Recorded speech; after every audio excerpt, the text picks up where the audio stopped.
ఇవ్వడం జరిగిందండి. ఇది సంవత్సరం మన అయ్యగారు డీసీ గారు కలిసి ప్లాన్ వేసారన్నమాట. ఒకసారి మరి ఆ డీసీ గారు నాకు ఫోన్ చేసి, అమ్మ మనం గుడి ప్రతిష్ట రోజున పెట్టుకుంటాం కానీ రక్షణ సైన్యం వచ్చిన రోజున మనం జ్ఞాపకం చేసుకోవాలి, ఈసారి మనం అది ప్రయత్నం చేద్దాం అన్నారు. అయ్యా మీ ఇష్టం అని అన్నాను. అరుణ్ నగర్ కూడా అలాగే చేస్తున్నారు కదా, మనం కూడా అలాగే చేస్తాం అన్నారు. ప్రణాళిక అండి. మరి దేవుడు అయ్యగారు డీసీ గారు సంఘ పెద్దలు అందరూ కలిసి కూడా మరి 13వ తారీఖున ఇది ఏర్పాటు చేసినందుకు వందనాలు చెల్లిస్తున్నామండి. ఈ 13 అనేది అసలు రక్షణ సైన్యం విజయవాడకి ఎలా వచ్చింది అని మనం ఆలోచన చేసినట్లయితే, మరి కమిషనర్ మన్నం సామేల్ గారు మరి మెడ్రాస్ నుంచి విశాఖపట్నం వెళ్తూ ఉన్నప్పుడు విజయవాడ మెడ్రాస్ నుంచి కూడా గూడూరు, నెల్లూరు, స్వాడపురం, బాపట్ల, మరి అక్కడ దుగ్గిరాల ఇవన్నీ ఉన్నాయి. మరి ఇటు విశాఖపట్నానికి మనం వెళ్తుంటే ఏలూరు, విశాఖపట్నం, తణుకు ఇవి ఉన్నాయి. ఇటు చూస్తే గుడివాడ, మండవల్లి, ఇటు చూస్తే హైదరాబాదు, ఇవి అన్నీ ఉన్నాయి కదా. మరి ఇది ఆంధ్ర సెంట్రల్ అన్నమాట విజయవాడ. మరి ఈ నలుగుట్టున ఇక్కడ రక్షణ సైన్యం లేదు అని ఆయనకి ఆలోచన కలిగింది. అయితే ఈ రక్షణ సైన్యం ఇప్పుడు వచ్చింది కాదండి, ఎప్పుడో అబ్దుల్ అజీజ్ గారు మరి విజయవాడకి వచ్చి ఆయన గాంధీ హిల్ దగ్గర ఆ స్థలం అంతా కూడా చాలా వరకు మనదే, సీతానగర్ వాళ్ళ స్థలం కూడా చాలా వరకు మనదేనన్నమాట. అయితే ఇక్కడ ఉన్నటువంటి మరి ప్రభుత్వం వారు ముందే సిఎస్ఐ వచ్చింది కాబట్టి మరి మీ మిషనరీ ఇక్కడికి వస్తానికి ఆయన ఒప్పుకోలేదు. అందుకని ఆయన వెనక్కి తిరిగి వెళ్ళిపోయారు. ఆ సంగతి కమిషనర్ గారికి మన్నం సామేల్ గారికి తెలుసు. అయినా సరే మరి విజయవాడలో ఏమైనా సరే రక్షణ సైన్యం స్థాపించాలని చెప్పేసి ఆయన ఇంటికి వెళ్ళిన తర్వాత ఆయన ప్రార్థన చేసుకుంటే ఆయన దర్శనంలో బేతాళ వెంకటరత్నం గారు కనిపించారంట. బేతాళ వెంకటరత్నం గారిని పిలిచి, నువ్వు విజయవాడ వెళ్ళి రక్షణ సైన్యాన్ని అక్కడ స్థాపించాలని చెప్పినప్పుడు ఆయన ఎంతో సంతోషముగా ఆయన మాటను ధిక్కరించకుండా ఒప్పుకున్నారు. ఆయనకి 8 మంది పిల్లలండి, లాస్ట్ పిల్ల నెలల పిల్ల.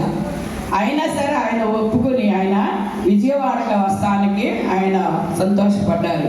విజయవాడ వచ్చి 3-4 రోజులు విజయవాడ అంతా కూడా గాలించారు. రక్షణ సైన్యం వాళ్ళు ఎవరైనా ఉన్నారా అని చెప్పేసి మరి ఎక్కడ చెప్పాలి, ఎక్కడ పెట్టాలి అని ఆలోచన చేసినప్పుడు మరి కొంతమంది వ్యక్తులు ఆయనకి బాపట్ల నుంచి కేసీ దేవదాస్ గారు కనపడ్డారండి, దుగ్గిరాల నుంచి భాస్కర్ రావు గారు, మరి వజ్రమ్మ పెదపార్పుడు అన్నమాట, ఈ మధ్యగానే కాలం చేశారు, డేవిడ్ లివింగ్స్టన్ గారు. వీళ్ళందరూ ప్రోత్సాహంతో మరి విజయవాడ పెచ్చనపేటలో మరి సంఘం స్థాపించాలనుకున్నారు. 3 దినాలు సీతానగరం చుట్టూరు తిరిగి అక్కడ పెట్టాలనుకుంటే అక్కడంతా హిందువులు ఎక్కువగా, అయినా సరే స్థలం ఎక్కడ దొరకల. ఈ పెచ్చనపేటలో సంఘం పెట్టడానికి కారణం ఏంటంటే నాయకులు వచ్చినప్పుడు మరి ఇటు స్టేషన్కి బస్ స్టాండ్కి దగ్గరగా ఉంటుందని. ఇప్పుడు కొత్త బస్ స్టాండ్ కాదండి, పాత బస్ స్టాండ్ అన్నమాట. దగ్గరగా ఉంటుంది, నాయకులు వెళ్ళటానికి వారికి అనుకూలంగా ఉంటుందని చెప్పేసి ఇక్కడ ఆలోచన చేశారు. మరి ఈ చరిత్ర అంతా కూడా మాకు కేసీ దేవదాస్ గారు చెప్పేవారు అన్నమాట. సార్జెంట్ మేజర్ ఆయన వెళ్ళిపోతే నాకు అప్పు చెప్పేసేసారు. ఇలాంటి ఏదన్నా ప్రయత్నం వచ్చినప్పుడు నేను సంఘ చరిత్రని వాళ్ళు చెప్తున్నాను అనమాట. 13తో అక్కడ సంఘం స్థాపించబడిందండి. మరి ఏ రోజు అనేది నాకు గుర్తులేదు కానీ జూన్ 13వ తారీఖున అక్కడ 13 మాత్రమే ఉన్నామన్నమాట. ఒక అమ్మాయి, చిన్న అమ్మాయి, వజ్రమ్మ కూతురు, 12-13 సంవత్సరాల వయసు ఉంటుందన్నమాట. ఇంత ప్రాధాన్యత, ఇంత గౌరవంగా ఈ 13వ తారీఖుని ఈ ప్రార్థన ఈ విధంగా ఉంటుందని అప్పుడు నాకు మాత్రం తెలియదండి. ఈ 13వ తారీఖున ఇక్కడ కాంతయ్య గారి ఇంటి దగ్గర మరి అయ్యగారు వాళ్ళు ఇల్లు తీసుకున్నారు. అది పెద్ద ఇల్లే. అయితే ఆ ఇంట్లో ముగ్గురు మోకరించి దేవుని సన్నిధిలో ప్రార్థన చేసామన్నమాట. ప్రార్థన ఫలితము ఆ 13వ తారీఖున 13 రూపాయలు చందా వచ్చిందండి. జూన్ 13వ తారీఖున 13తో 13 రూపాయలతో మరి ఈ విజయవాడ మహాపట్టణంలో రక్షణ సైన్యం ఈ విధంగా మరి ఆశీర్వదింపబడిందంటే అదంతా దేవుని బల కృప. తండ్రి కుమార పరిశుద్ధాత్మ దేవుడు మన ముందుండి ఇవన్నీ కూడా జరిగించినట్లుగా మనం చూస్తున్నాం అన్నమాట. ఈ 13 ఎవరు అని ఆలోచన చేసినట్లయితే దేవదాస్ గారు, ఆయన భార్య వారమ్మ గారు, ఆయన మరి రేడియో స్టేషన్లో అక్కడ సువార్తవాణిలో పనిచేసేవారు అన్నమాట.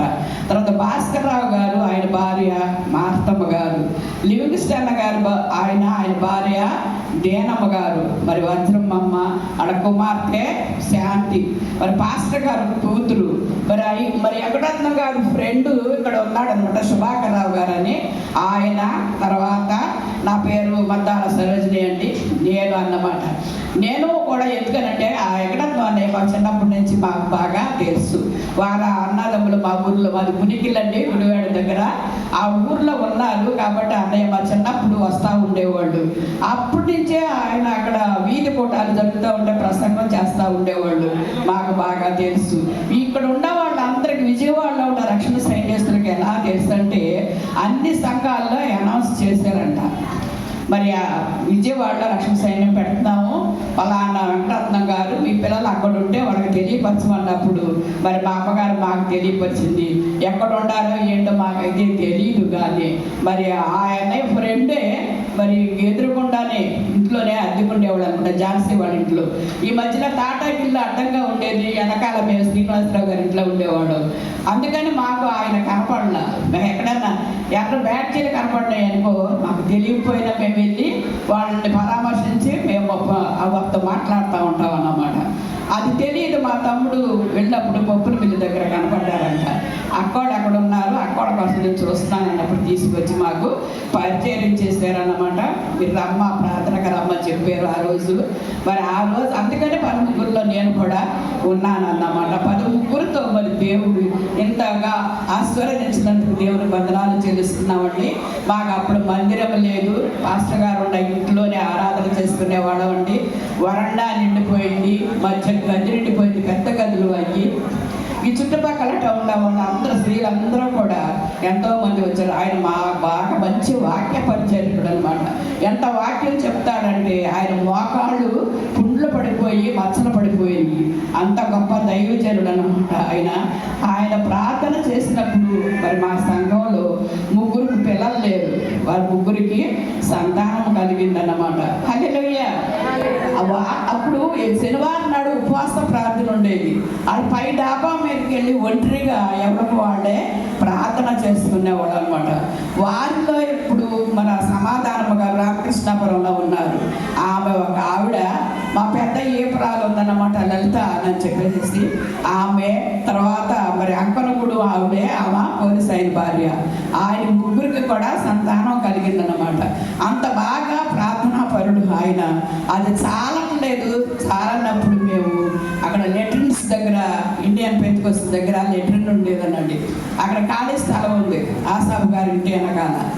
ఆ ఖాళీ స్థలంలో పాకలాగా వేసుకుని ఆ పాకలో ఆరాధన జరిగించేవాళ్ళం అండి. అదంతా మట్టి పేడ, అప్పుడన్నీ గేదెలు ఉండేవి కదా, అందరి దగ్గరికి వెళ్ళి పేడ తీసుకుని వచ్చేసేసి మరి కింద గోడలు అవన్నీ కూడా పేడతో అలికి బాగా కంపు కొట్టేదండి. వాసన వచ్చేది లెట్రిన్స్ దగ్గర అన్నమాట. అప్పుడు ఇళ్లలో ఎవరికి లెట్రిన్స్ లేవు, ఆ మున్సిపాలిటీ లెట్రిన్ ఒకటే ఉండేది అన్నమాట. 47 సంవత్సరాల క్రితం బాగా వాసన వస్తూ ఉండేది. మరి భాస్కర్ రావు గారు, ఆయన ట్రైన్ డ్రైవర్ గారు 9 ఆయన ఇంటికి వచ్చేసేసి మరి ఇంచిపేట నుంచి పిల్లల్ని భార్య తీసుకుని వచ్చేవాళ్ళు. దాని చుట్టూ కలరా ఉండలు చల్లేవాళ్ళు, సాంబ్రాణి పుల్లలు, సెంటు ఎన్ని చల్లినా కానీ మరి కంపే కదా, అలాగ ఉండేది. అయినా సరే మేము అక్కడ ఆరాధన జరిగించుకునేవాళ్ళు. మా ముందు ఆసాబు గారు ఉన్నారు, ఆయన పప్పు చక్కెర తయారు చేసేవాళ్ళు, కంపెనీ ఉందన్నమాట అక్కడ. పైన ఆయన 6 ఆడపిల్లలు.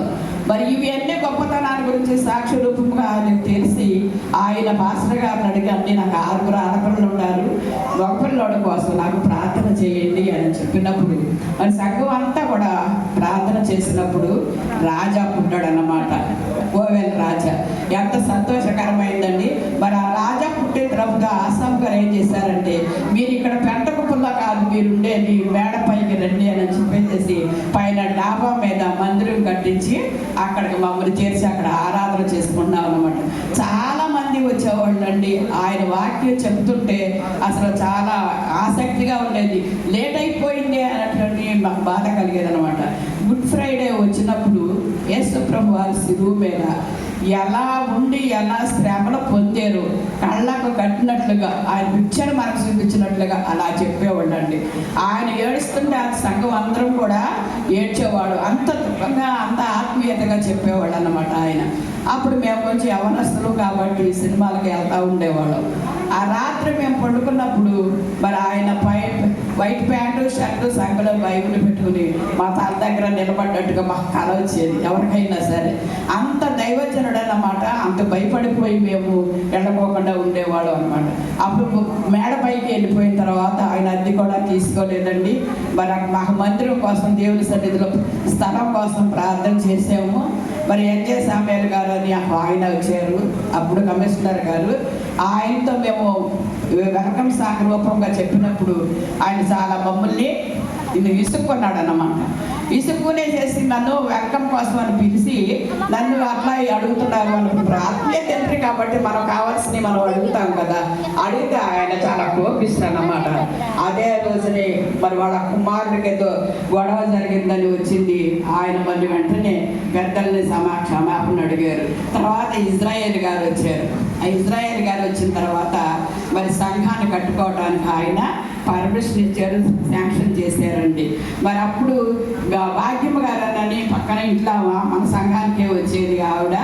ఆమె నేను సగం స్థలాన్ని అమ్ముతాను అన్నప్పుడు వెంటనే భాస్కర్ రావు గారు ఆ రోజుల్లో 5 రూపాయలు తీసేసి బలివడా ఇచ్చేసాడు. మరి 5 రూపాయలు అంటే అప్పట్లో గొప్పే, అప్పుడు ఉన్నాయి కాబట్టి మళ్ళీ ఏమో మనసు ఏమైనా మారిపోతుందేమోనని చెప్పేసి అప్పుడు ఈ స్థలం కొనడం జరిగిందండి.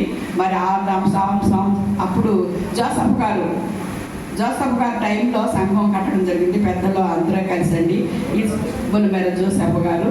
అయితే ఆ విశేషం ఏంటంటే ఈ 13వ తారీఖున 13 రూపాయలతో మరి ఈ మందిరము కట్టబడిన తర్వాత 13వ జనరల్ అండి ఈవా బాలసా గారి ద్వారాగా గుడి ప్రతిష్ట జరిగిందన్నమాట. మరి అంతగా ఈ సంఘం ఆశీర్వదింపబడింది. మరి ఈ సంఘాన్ని నుంచి 5 దేవుని మన సేవకు వెళ్ళినారు. 2 దేవుని సన్నిధిలో ఉన్నారండి. ఈ సంఘం చాలా ఆశీర్వదింపబడిందండి. ఈ సంఘంలోకి వచ్చి ప్రార్థన చేసుకునే వాళ్ళందరికీ కూడా దేవుడు అన్ని కూడా సమకూర్చాడు. మరి ఈ విషయాలు అన్నీ కూడా గృహసమితి వారి ప్రార్థన మన సంఘంలో ఉన్నటువంటి పనిచేసినటువంటి ఆయన మనకు ప్రత్యక్షంగా డివిజనల్ కమాండర్ గారు పాల్కుమార్ గారే మనకి కనిపిస్తున్నారు.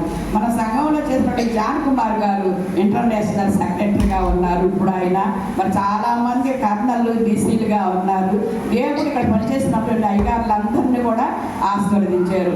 మన సంఘంలో 21 మంది అయ్యగారులు సింగ అయ్యగారితో పాటుగా 21 మంది అయ్యగారులు పనిచేశారండి. 11 మంది డీసీ గారులు పనిచేశారండి. వీళ్ళందరూ ప్రార్థన ఫలితంగా మనం ఈ మందిరాన్ని కట్టుకున్నామండి. మనల్ని ఆశీర్వదించారు. మొదట మందిరము మరి అయ్యగారికి ఇల్లు లేదు. మరి అందుకని బయట అద్దె 5,000 6,000 అవుతున్నాయి కాబట్టి కింద భాగం అయ్యగారికి ఇల్లు ఇచ్చేసేసి పైన కట్టుకుందాం అన్నారు.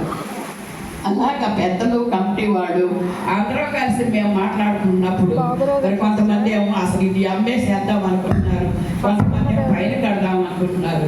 అయితే తమ్ముడు దేవబాబు అన్నారు మరి అట్లా కాదు, మొత్తం పడగొట్టేసేద్దాము, కింద నుంచి చక్కగా ఉంటుందని చెప్పి మరి దేవబాబు గారు అనటం జరిగింది. ఆ విధంగా మరి పడగొట్టేసేసామండి. మరి గృహానికి 10,000 చొప్పున చేసుకున్నాము. సంఘ పెద్దలందరికీ పుస్తకాలు ఇచ్చారండి.